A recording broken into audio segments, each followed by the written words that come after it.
Hai, oleh karena alang-alang sudah empathy tadi, part 4 berkaitan dengan part 5 nih, social skills. Jadi saya terus buat straight 2 video lah. And this is my personal opinion on things, dimana saya akan cerita part 5 dan part terakhir untuk cerita macam mana mau tingkatkan kecerdasan emosi. Social skills ni banyak boleh cerita, tapi ada orang yang dia punya intrapersonal dan interpersonal. Boleh rujuk video kecerdasan pelbagai video sebelum ni.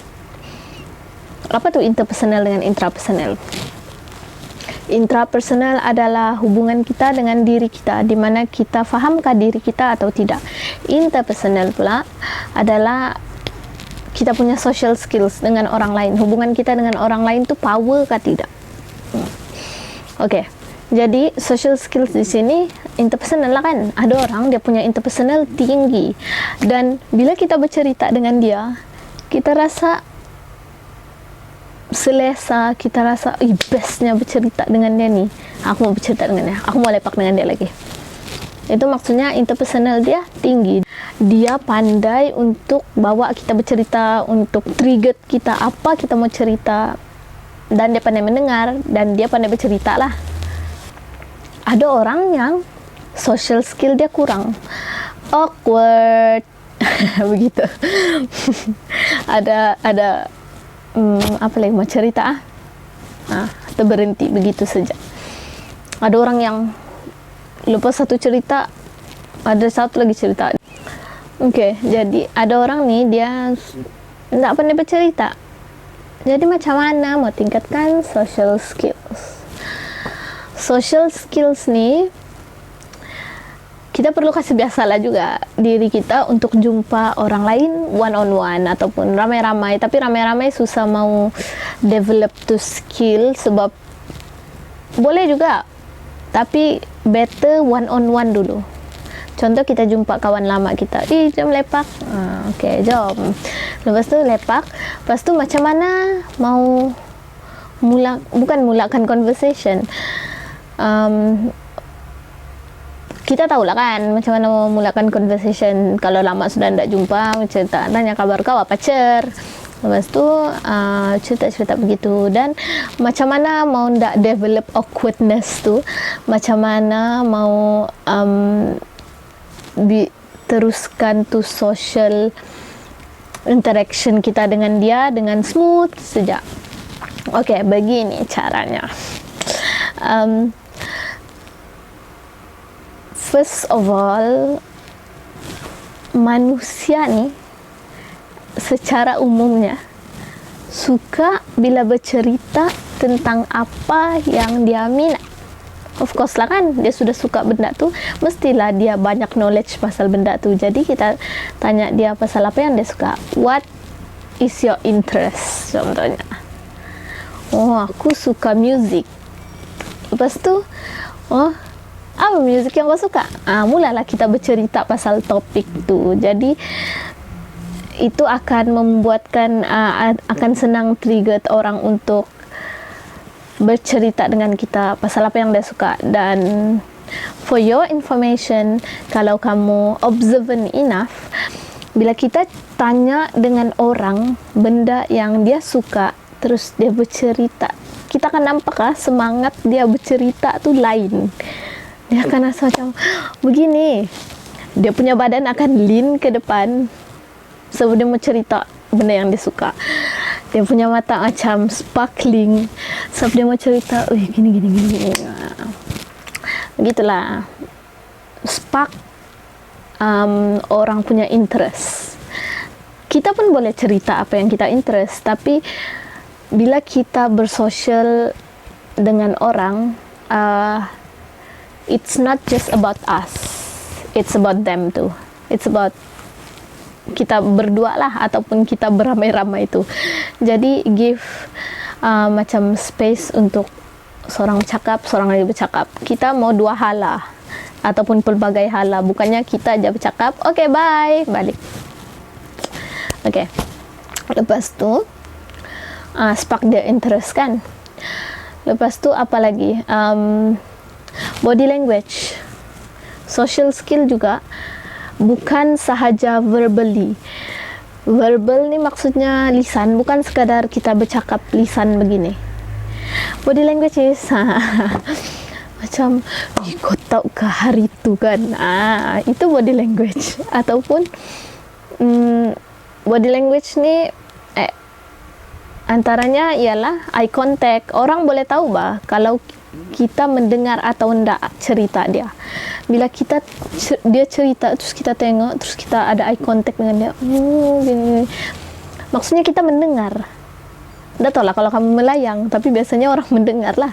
Lepas tu kalau badan dia lean ke depan, maksudnya dia interested dengan apa yang kamu cerita. Kalau dia begini, aku bosan.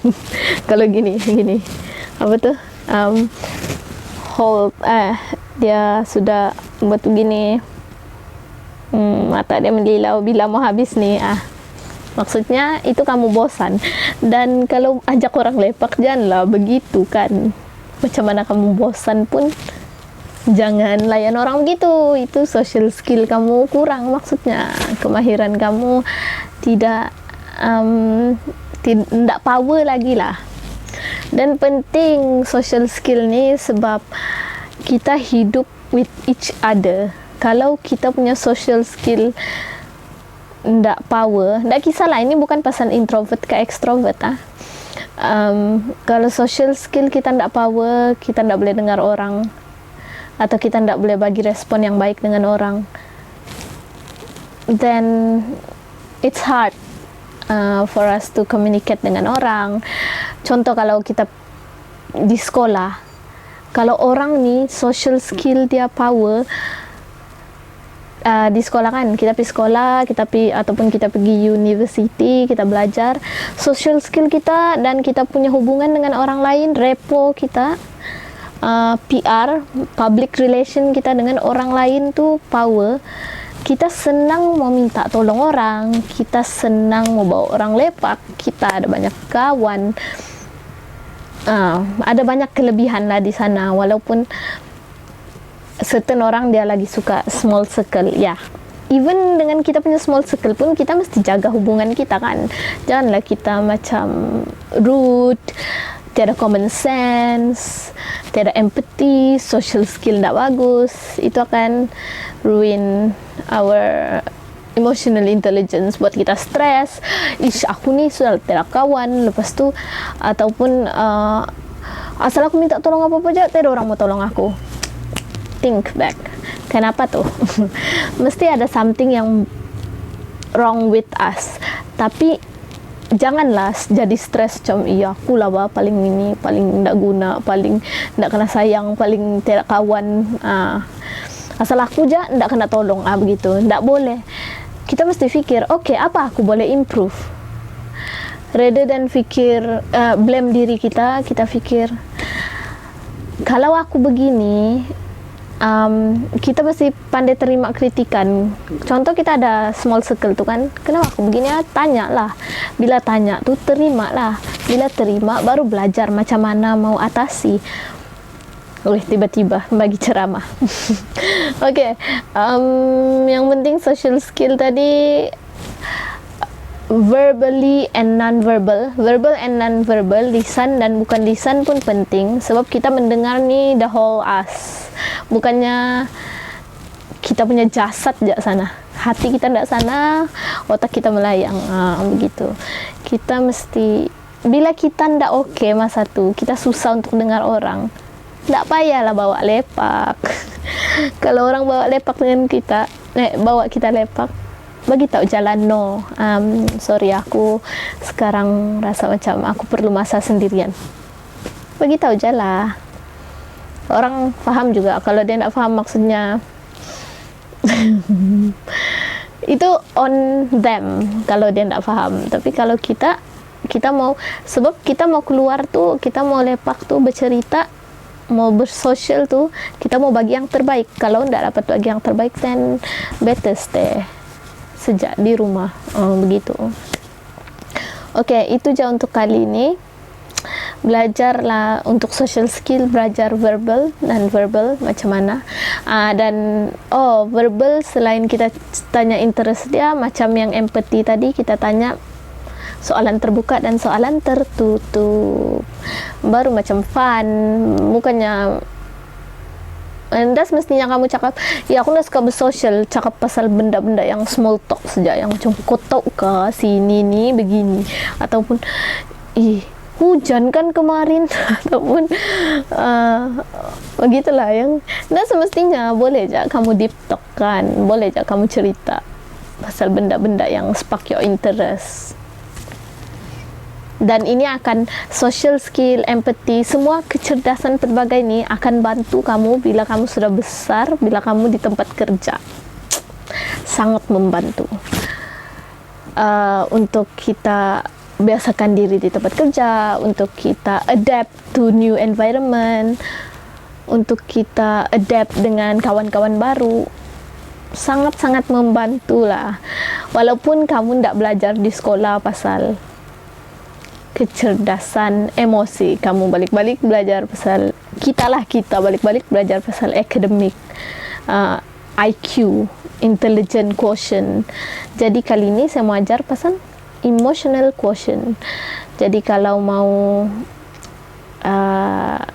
belajar, try lah practice yang 5 part video tuh, ke 5 part tu, tengok balik macam mana mau tingkatkan emotional intelligence melalui 5 part ni. That's all from me. Till next time. Bye.